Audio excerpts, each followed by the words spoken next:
కిన్నెర మొగలయ్య గారు మీ బాధని చెప్పుకున్నారు. మీ సార్ కొడుకు మీ పెద్ద ఆయన కొడుకుని మీరు కలిసిరు కేటీఆర్ గారిని. ఎట్లా ఆనందంగా ఉన్నావా? చాలా మంచిగా సంతోషపెట్టిండు. నాకు భూమి అయితే ఇప్పిస్తున్నాడు, తప్పకుండా భూమి ఇస్తున్నాడు. తప్పకుండా నా భూమి నాకు వస్తుంది. ఆశ ఉండేది భూమి మీద. భూమి నా పిల్లల కొరకు బతుకుతా, భూమి నీకు దండం పెడతాను అట్లంతా నాకు భూమి ఇచ్చినట్టు అది జీవో వచ్చింది కదా, నేను చేస్తా భూమి తప్పకుండా ఇప్పిస్తాను. ఇంకొకటి నీ కుటుంబం నీ పిల్లల కొరకు నీకు ఎమ్మెల్యే సార్ గొప్ప చెప్పిండు. వివేకానంద గౌడ్ ఎమ్మెల్యే ఆయనకు అప్పచెప్పినారు మిమ్మల్ని మీ ఇల్లు గురించి కానీ దాని గురించి కానీ.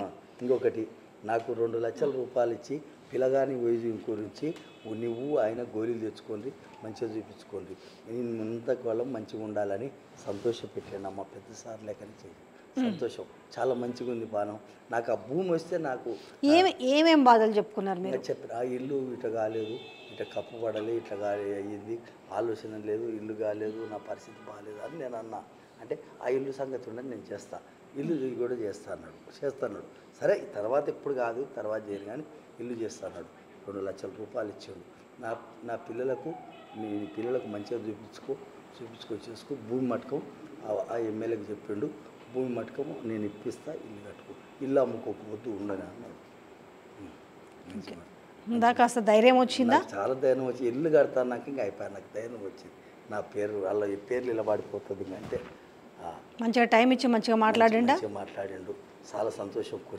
కూర్చొని నేను sir Mallareddy sir MLA sir Vivekananda Goud MLA sir దగ్గర మేము కూడా ఫోటో దిగినాం. సంతోషం. మల్లారెడ్డి సార్ అందరు కలిసి వివేకానంద రెడ్డి అందరు కలిసి మంచి సంతోషం పెట్టారమ్మ. నాకు ఇల్లు చోటు ఇప్పిస్తాడంట. అదే అందుకే మీరు కూడా ఇంకా చింత చేయకుండ్రి, మీకు ఒక భరోసా ఇచ్చిర్రు. సో ఆ భరోసాను పెట్టుకొని ఆరోగ్యం జాగ్రత్త పెట్టుకొని మీ కళను కాపాడుకుంటే, ఎందుకంటే తెలంగాణకు దొరికిన మీరు ఒక గౌరవం, మీ కళ కూడా అదే అంటున్నాడు. నువ్వు గౌరవంగా బతకాలి, గౌరవంగా ఉండాలి అంటున్నాడు.